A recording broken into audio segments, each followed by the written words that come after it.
Let's talk 2023 breakout quarterbacks. Tony, 3 breakout quarterbacks for 2023. Go. Yeah, we're always looking for an edge. I think the game with quarterbacks has kind of shifted the last couple years. If anybody follows JJ Zacharyson, he wrote a book.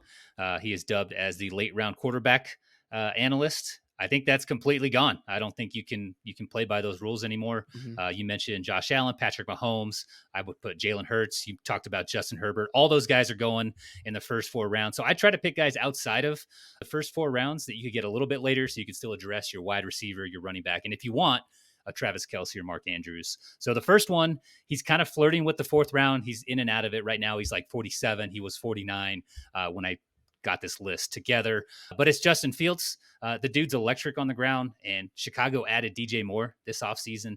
And for this list, for breakout quarterbacks, I feel like that rushing upside is important to have, and he absolutely has it. He averaged 10 carries a game last year once he took over as a starter. I think that was in week 7. It may not mean wins for Chicago or for whatever team this rushing quarterback happens to be on, right? But it does mean a lot of fantasy points. I think Justin Fields was like top 3 from week 7 on last season. So he's money. He still finished in like the top 5 or 6 or something like that overall, just based off of I think it was QB6. Yeah.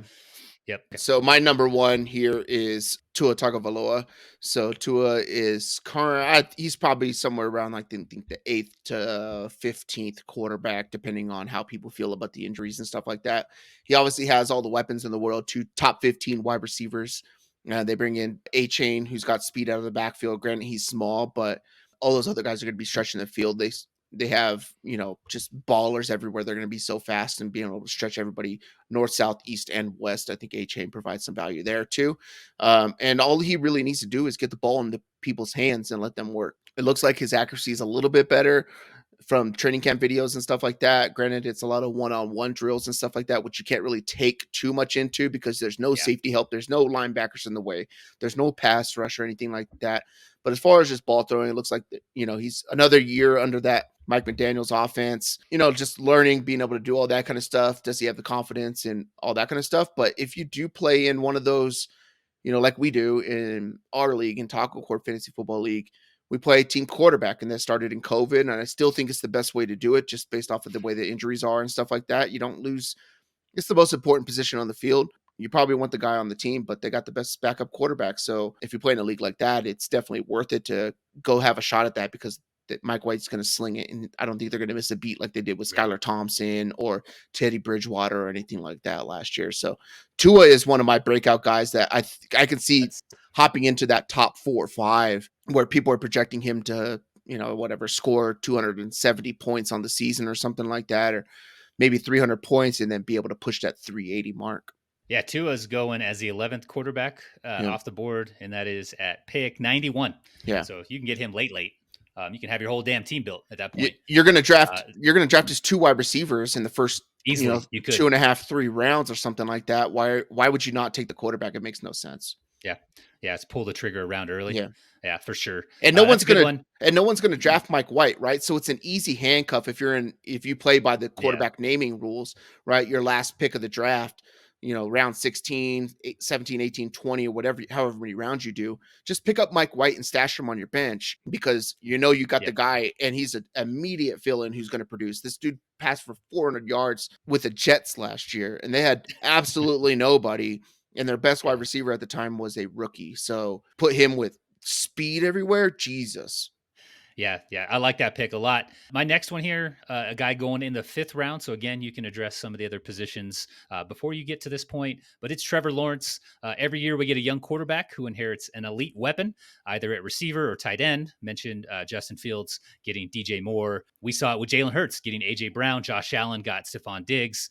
Well, Trevor Lawrence last season inherited Calvin Ridley, had to finish his suspension, but he gets to play this year alongside Christian Kirk, Evan Ingram, and Nate's favorite, Zay Jones. Yep. He's also got a decent rushing upside. He ran for 300 yards and 5 touchdowns in 2022. So that's going to add on, that's going to tack on to what he throws for week in and week out. Yep. And you don't even have to worry if he's down 31-0 at the half or anything like that, right? Or a minute into the half. He's probably going to come back and win that ball game. So that's right. And it's not going to be against the Colts.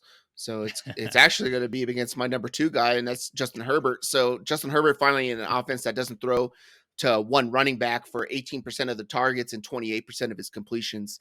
Kellen Moore steps in as the offensive coordinator, and he's putting in that Air Coryell offense. Who shout out to Coryell, he just got inducted into the Hall of Fame. I believe it was Saw his that. daughter just accepted the award or whatever like that. But he is the guy who created this offense with the San Diego Chargers back in the day.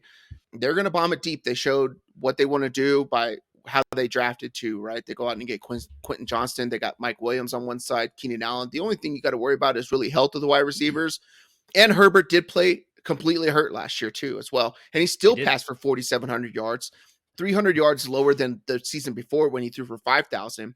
He's the only quarterback I got over 5,000 yards this season, projected wise. He scored 25 passing touchdowns last year. I believe he's going to hit that 35 and tickle the 40 mark with the weapons that he has.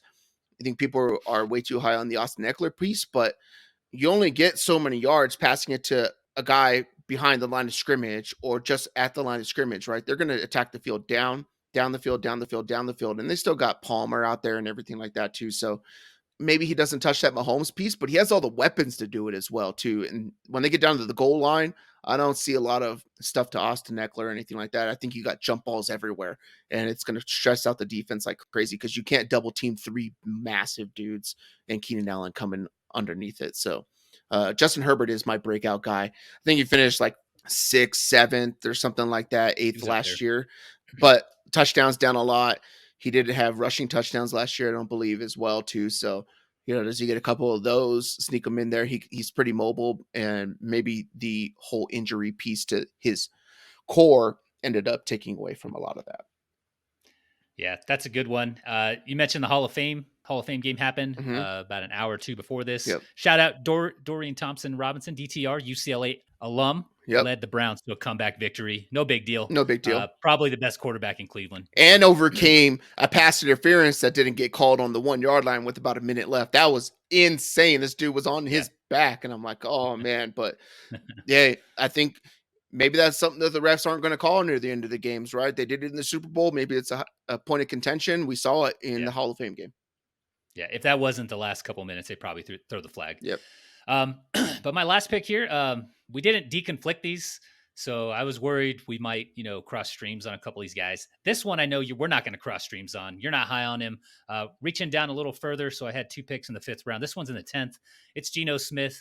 Mm-hmm. I've got 3 words for you, Nate. DK Metcalf, Tyler Lockett, and JSN, and Kenneth Walker, and Zach Charbonnet. Someone on the staff, we have a staff, right? Yes. They might need to check the math on this, but Seattle, they're loaded with talent, and Geno finished as the QB5 last year, kind of came out of nowhere. And this year, folks may be sleeping on him a little bit. ESPN has him as the QB16. I think his value, his draft spot needs to be a little bit higher than that. Yeah. Yeah, I could see that. They had the number 1 offense in football last year, and nobody seems to be talking about him. And they add a weapon like JSN. I'm under the mindset that this is more of a Derek Anderson thing. We saw one big year out of this guy, right? And then people are just going to catch up. And that's what happened to them at the end of the last year too, right? It kind of fizzled out as it went. Does JSN change some of that stuff? Kenneth Walker, health issues here and there, whatever like that. Charbonnet, can he pass block really well at the NFL level? It remains to be seen, but that's a pretty good one for a breakout candidate. Mine here is kind of just on a hunch. My 3rd and last one. Guy comes from a blue-collar city, has a blue-collar coaching staff, blue-collar team. He also has George Pickens and forgotten Deontay Johnson. Now he has a healthy Najee Harris. He's entering his 3rd year into Matt Canada's offense, and if there's going to be a leap, it feels like it's got to be this year. I think that we could end up seeing what we saw out of like a Trevor Lawrence type of thing last year. He seems to be having more confidence in training camp with the deep ball.